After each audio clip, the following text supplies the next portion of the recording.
last April 2016, District 65 released a report, I'll provide a link to that, on Black student achievement in District 65.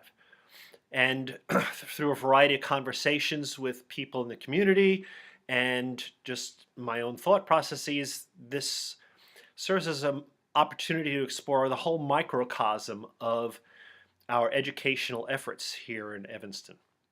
So before I get too far along, I want to comment that this was about Black student achievement. It did not address Latino student achievement, and I think that's an important distinction to make because these communities, while both sharing some aspects of difficulty in student achievement, have different characteristics and may need different thought processes as to how we go about serving those communities. Another thing that I want to say is that something like this is exactly why the current board goals are so powerful, because the goals themselves really point to what can we do at ETHS and what can we do beyond the walls of ETHS.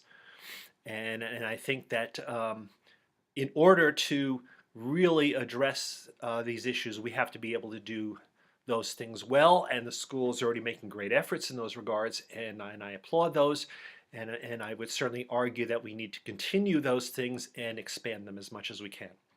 So in any case, what this report indicated was that even coming into kindergarten, there were a variety of differences between our Black students and our white students in what they could do in terms of being ready for kindergarten, and suggested that this only continued onward and was a challenge to the schools.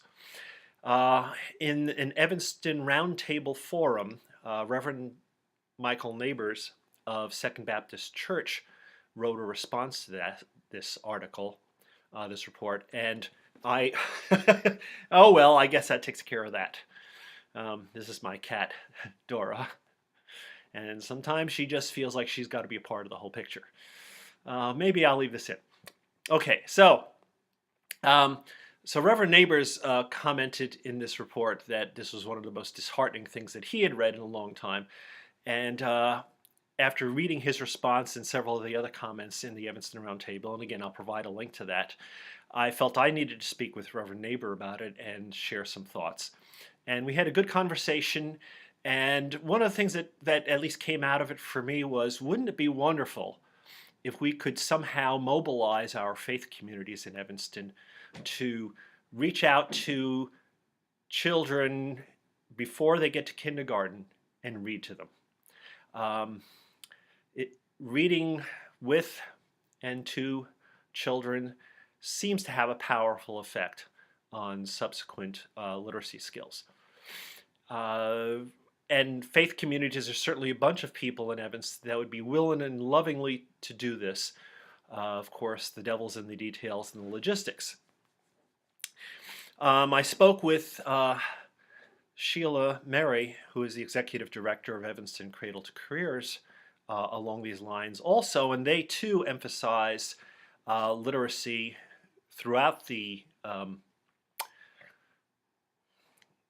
growth chart of our children, and again starting before kindergarten. And of course the question then is, well, how do we reach these students? Many of them are in daycares or some facilities at which we can access the students, but certainly not all. And so the logistics of being able to accomplish this is something that I think the community still has to work out, and District 202, which is a collaborator with Evanston Cradle to Career, can play a role in working to figure out how do we accomplish this. So along those lines, what can ETHS do about this achievement gap that starts this early? And again, we're doing wonderful things at the school, and I've addressed some of that in some of my other posts, and we have to continue doing that. Maybe we can even expand that. We have to reach out as teachers and as a school district to our parents and our community even more to um, empower the community as much as possible and to hear their comments and to assimilate them into the way we think about doing things. We have to work more with District 65 um, to create a seamless experience for children, to recognize where District 65 is facing challenges and see how can we um, both assist them in those challenges and respond to the challenges that the students meet so that we can continue to address them within Evanston Township High School. And so I applaud all the efforts being made, um, and I think we're moving in the right directions. I think we just have to keep pushing. And one thing that's going to be a challenge is if we do really believe that some effects can be made in the pre-kindergarten level, we're not going to see the outcome of those efforts for 15 years. And so that's going to require tremendous patience on our part as well. Obviously, we're not just going to sit around and do nothing during those 15 years, but we're going to continue to try other venues. But it may just take quite some time to accomplish this.